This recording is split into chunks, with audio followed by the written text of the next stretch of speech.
कहते हैं सफलता और असफलता में ज़्यादा अंतर नहीं होता है।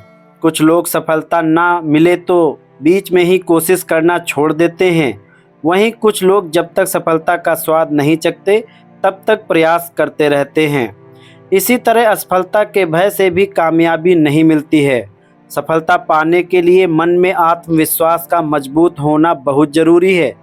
यदि आप अपने लक्ष्य को पाने के लिए लगातार मेहनत करते रहते हैं तो सफलता हाथ जरूर लगती है। इसे एक कहानी से समझते हैं। एक गांव में एक साधु रहता था।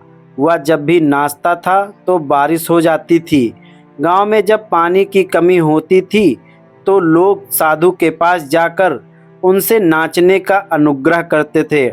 फिर एक नाचना शुरू करता था और बारिश से पानी ही पानी हो जाता था। एक दिन गांव में शहर के 4 लड़के आए। उन्हें जब साधु के बारे में पता चला तो वे उसे चुनौती देने पहुंच गए। लड़कों ने गांव वालों को एकत्रित करके कहा कि हम नाचेंगे तो भी बारिश होगी। यदि हमारे नाचने से बारिश नहीं हुई तो साधु के नाचने से भी बारिश नहीं होगी। लड़के बड़े घमंडी थे। वे गांव वालों के सामने साधु को गलत और अपमानित करना चाहते थे। उन्होंने ग्रामीणों और साधु के सामने नाचना शुरू कर दिया। पहला लड़का आधे घंटे तक नाचा लेकिन बारिश नहीं हुई। वह थक कर बैठ गया। लेकिन फिर दूसरा लड़का 1 घंटे तक नाचा लेकिन बारिश का कहीं नामो निशान नहीं था। इसी तरह बाकी 2 लड़के भी नाचकर थक कर हार कर बैठ गए लेकिन बारिश नहीं हुई। अब साधु के नाचने की बारी आई। वह 2 घंटे नाचा लेकिन बारिश नहीं हुई। हालांकि उसने नाचना जारी रखा। उसे नाचते हुए शाम हो गई। वह फिर भी नाचता ही रहा। अचानक बादल गरजने लगे। फिर बारिश भी शुरू हो गई।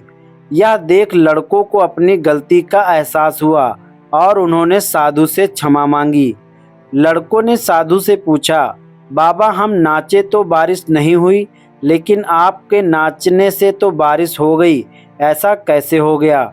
इस पर साधु बोला, जब हम नाचते हैं तो 2 बातों का ख्याल रखते हैं। पहला, ये सोचता हूँ कि मेरे नाचने से बारिश जरूर होगी। दूसरा, तब तक नाचता हूँ जब तक कि बारिश हो नहीं जाती। इस कहानी से यह सार मिलता है कि आपने कोशिश करना छोड़ दिया तो कभी सफलता का मुंह नहीं देख सकोगे। वहीं प्रयास करते रहे तो एक ना एक दिन सफलता आपको अवश्य मिलेगी।